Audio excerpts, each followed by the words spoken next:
तो आज का हमारा ये विषय है कि हमारी शिक्षा प्रणाली के बारे में हमें पुनः सोच विचार करना बहुत ही अनिवार्य हो चुका है।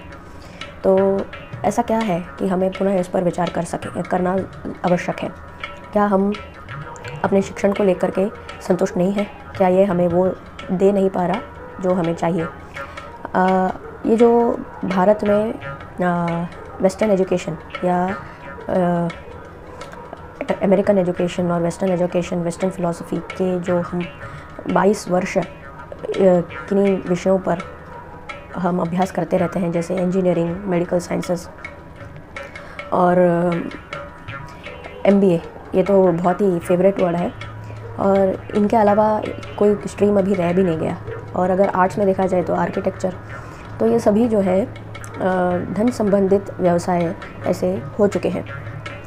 तो कोई आर्किटेक्चर इसलिए नहीं कर रहा कि उसे बांधकाम करना अच्छा लग रहा है, पर इसलिए कर रहा है क्योंकि आज वो ट्रेंडिंग है और बहुत सारे रीडेवलपमेंट प्रोजेक्ट्स आ रहे हैं, इसीलिए बिल्डिंग बांधकाम में पैसा ज़्यादा है और इसीलिए मुझे ये कोर्स करना चाहिए। और अगर हम, ये तो हायर एजुकेशन हुआ, अगर हम स्कूल एजुकेशन की भी बात करें, प्राइमरी एजुकेशन की भी बात करें, तो उसमें जो भी हम सीखते हैं ना, 22 वर्ष में पहले कुछ वर्ष 10 वर्ष 12 वर्ष जो है हम इसी में लगाते हैं। और इसमें क्या सीखते हैं, उसमें से कुछ भी, उसका कोई एक अंश भी क्या अभी हमें याद है, स्मरण है, या हमारे जो रोज़मर्रा की ज़िंदगी है या जीवन है, हमारे जीवन में क्या उसका कोई उपयोग है? आपको याद होगा कॉलेज में आपने साइन थीटा, कॉस थीटा ये सब पढ़ा है और अलजेब्रा के फॉर्मूला भी रट रट के याद किए हैं। ज्योग्राफी का बहुत से अपने माउंटेन्स के बारे में, रिवर्स के बारे में पढ़ा है, लेकिन क्या वो आप प्रैक्टिकली आपके लाइफ में ये उपयोगी हो रहा है? वो छोड़ दीजिए। नॉलेज बेस तो इतना खैर कुछ है नहीं जो आप प्रैक्टिकली रोज़ अपने लाइफ में, जीवन में यूज़ कर सके। फॉर एग्ज़ाम्पल, अगर मच्छर बढ़ गए हों आपके यहाँ पे, तो ऐसा क्या नेचुरल क्योर है उसके लिए? कुछ इसका अंदाज़ा है आपको? ये भी छोड़ दीजिए। क्या आपको ये भी अंदाज़ा है कि अगर आपके जो शरीर है वो क्लाइमेटिक कंडीशंस से अगर इफ़ेक्ट हो जाए तो उसका रोग निवारण आप आसानी से किस प्रकार से कर सकते हैं घर में ही, अपने आप ही? इसका कोई है नॉलेज? नहीं। तो ये सारी चीज़ें जो है ये प्रैक्टिकली हमें रोज़ हमारी जीवन में जो काम आती हैं, इस प्रकार का नॉलेज जो है ये बहुत ही आवश्यक है। और आगे चलते हैं। इसके बाद नौकरी पाने के जो होड़ में हम सब लगे हुए हैं कि पढ़ाई करके नौकरी पानी है, पढ़ाई करके नौकरी पानी है। क्यों सभी को नौकरी करनी है? नौकरी ये शब्द ही जो है ये, इसमें कोई अभिमान नहीं, इसमें कोई सम्मान नहीं। किसी का नौकर बनने में भला कभी किसी को क्या सेंस ऑफ प्राइड होगा? है या नहीं? तो इसमें कोई सेंस ऑफ प्राइड नहीं है, ये बात भी हम भूल चुके हैं। और बहुत ही प्राउडली हम कहते हैं कि हम इस कंपनी में नौकर हैं, उस कंपनी में नौकर हैं, जबकि होना ये चाहिए कि हमें अपने बलबूते पर जीना आना चाहिए। हमारा अपना वेल्थ जो है वो बनाना, एसेट वैल्यू बढ़ाना हमें आना चाहिए। तो इसके लिए ज़रूरी क्या है? ज़रूरी ये है कि हमारे अपने हाथों में कोई कला हो, है ना? तो ये किस प्रकार की कला होगी? हमारे भारत में 64 कलाओं की बात होती है, 64 टाइप ऑफ स्किल सेट्स जो हम सीख सकते हैं और जो वोकेशनल स्किल्स हैं और हम इसका उपयोग भी कर सकते हैं। तो इसमें से क्या एक या दो स्किल्स भी इसमें आपकी रुचि नहीं होगी या आपके बच्चे की रुचि नहीं होगी? ज़रूर होगी। तो क्यों इन सारी चीज़ों को हम आज भूल रहे हैं? फॉर एग्ज़ाम्पल, ऐसे कितने इंडस्ट्रीज़ हैं जो अभी एक्सटिंक्ट हो रहे हैं हमारे देश के।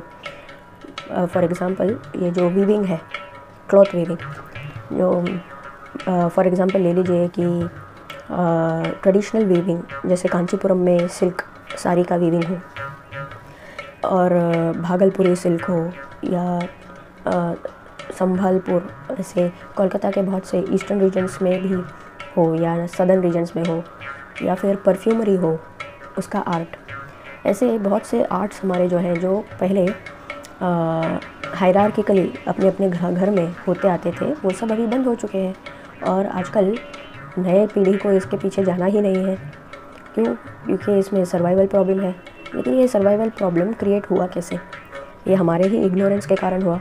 हमने देखा कि कुछ अमेरिकन्स और कुछ वेस्टर्नर्स जो है ठाट भूट में रह रहे हैं, सूट बूट पहन रहे हैं और हमने कोई सूट बूट हमारे पास है नहीं, वो मनचाही चीज़ों को ख़रीद पा रहे हैं और हम नहीं ख़रीद पा रहे, बस इसी बात को लेकर के हम भी उनके तरह चलेंगे, ऐसा मन में ठान कर निकल पड़े। और ये हो गया एक कम्युनल जो है एक कम्युनिटी हैबिट होकर के ऐसे स्वयं हमने ही अपने हाथों से अपना अस्तित्व जो है उसका गला घोट दिया है। तो आज समय है फिर हमें इसे जागृत करने का, सोचने का कि हमारे लिए आवश्यक क्या है, क्या हमारा जीवन जीना और किस प्रकार से हम जिए, उस प्रैक्टिकल नॉलेज की हमें ज़्यादा ज़रूरत है या फिर उस नॉलेज की जिसका कोई उपयोग ही नहीं। आपके जीवन के 22 साल आप इन्वेस्ट करते हैं एजुकेशन में, तो वो एजुकेशन किस प्रकार से हो। एक बार आप कॉलेज फिनिश करके आएँ तो भी आप नौकरी के लिए तो यहाँ वहाँ झूलते रहते हैं। ऐसा तो है नहीं कि सभी को इमीडिएटली नौकरी मिल जाती है। कितने सारे बच्चे तो हमारे ही पहचान में हैं जिन्होंने कॉलेज कंप्लीट कर लिया है, फिर भी उन्हें नौकरी नहीं मिलती और उसके बाद वो हार मान करके अपने पिताजी का प्रोफेशन जो है उसमें लग जाते हैं। तो ऐसा पहले ही क्यों ना करें, हम ऐसे स्किल्स क्यों ना डेवलप करें जो हमें स्वावलंबी बना दे, हमें किसी और से हाथ फैलाने की ज़रूरत ही ना पड़े और हम खुद ही अपना जीवन ढालने में, उसका संचालन करने में सक्षम हों। तो इस प्रकार का एजुकेशन जो है, केवल ऐसा ही एजुकेशन आपके लिए एक स्वस्थ जीवन जीने के लिए, एक बैलेंस जीवन जीने के लिए आपको प्रेरणा भी देगा। और इतना ही नहीं, इस समाज में आपकी भी एक प्रतिष्ठा होगी और आपको कुछ कंट्रीब्यूट करने का जो नॉलेज और क्षमता जो है वो इसी प्रकार की एजुकेशन से मिलेगी। तो इस डायरेक्शन में, इस दिशा में सोचने की आवश्यकता है और इन्हीं विचारों के साथ आपको इस वीडियो में हम इस वीडियो की पूर्ति करते हैं और पुनः मिलेंगे अगले वीडियो में। प्रणाम।